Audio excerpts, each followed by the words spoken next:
நாளைக்கு Sunday chicken வாங்கினீங்கன்னா இந்த சூப்பரான ஆம்பூர் சிக்கன் பிரியாணியை கண்டிப்பாக ட்ரை பண்ணிவிடுங்க. செம்மையான ஒரு தம் பிரியாணி, அடியில் பாத்திரத்தில் பிடிச்சிருப்போன்னு பயம் இல்லாமல் செய்யணுன்னா அதுக்கு நல்ல ஒரு குக்கிங் பாட் வேணும். அதனால தான் நான் அந்த இண்டஸ் வேலியோட ட்ரை ப்ளை பிரியாணி பாட் வாங்கியிருக்கேன். இது 4 litre capacity, 3/4 kilo chicken, 1/2 kilo rice போட்டு செய்ய பர்ஃபெக்டாக இருக்கும். இது ப்ரீமியம் குவாலிட்டி, நேச்சுரலாகவே நான்ஸ்டிக், அதனால் அடி பிடிக்குங்கிற பயம் வேண்டாம். ரொம்ப ஈஸியாகவும் க்ளீன் பண்ணலாம். இதோட டீட்டெயில்ஸ் எல்லாம் டிஸ்கிரிப்ஷனில் கொடுத்துருக்கேன்.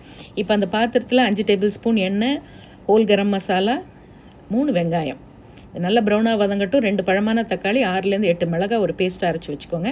வெங்காயம் நல்லா ப்ரௌனாக வதங்கினோன்னா ஒரு கைப்பிடி புதினாவும் சேர்த்து நல்லா வதக்கி விட்டுருங்க. ஒரே ஒரு தக்காளி, 3 பச்சை மிளகா சேர்த்து வதக்கிங்க. 3 டேபிள் ஸ்பூன் இஞ்சி பூண்டு விழுதும் சேர்த்து வதக்கிடுங்க. இது நல்லா வதங்கி வரும்போது அரைச்ச விழுது மிளகாயும் தக்காளியும் அதையும் சேர்த்து பச்சை வாசனை போகிற அளவுக்கு வதக்கிடுங்க. 1 டீஸ்பூன் உப்பு சேர்த்துக்குங்க. 2 டேபிள் ஸ்பூன் நல்லா திக்கான தயிரும் சேர்த்து வதக்கிடுங்க. ஆக்சுவலி இதில் ஆத்தென்டிக்காக அதில் பிரியாணி மசாலா சேர்க்க மாட்டாங்க. ஆனால் நான் நம்மளுடைய செந்தூர் பிரியாணி மசாலாவில் 2 டேபிள் ஸ்பூன் போடுறேன். அது டேஸ்ட்டை இன்னும் என்ஹான்ஸ் பண்ணி கொடுக்கும். வேணுங்கிறவங்க வாங்கிக்கலாம்.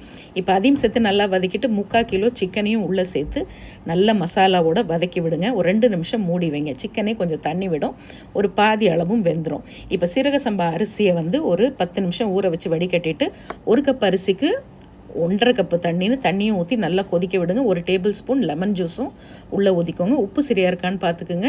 உப்பு கொஞ்சம் தூக்கலாக இருக்கும். இப்போ அரிசியை உள்ளே போட்டுட்டு நல்லா கலந்து விட்டுட்டு தண்ணி அரிசியை ஃபுல்லாக இழுத்துடணும்.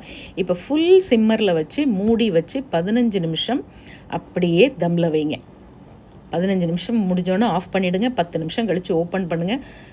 பர்ஃபெக்டாக பிரியாணி சூப்பராக ரெடியாக இருக்கும். கண்டிப்பாக இதே மாதிரி ட்ரை பண்ணி பார்த்துட்டு எப்படி இருக்குன்னு சொல்லுங்கள். இந்த பிரியாணி பாட் வேணும்னா டிஎம் பண்ணுங்கள், நான் உங்களுக்கு லிங்க் அனுப்புகிறேன்.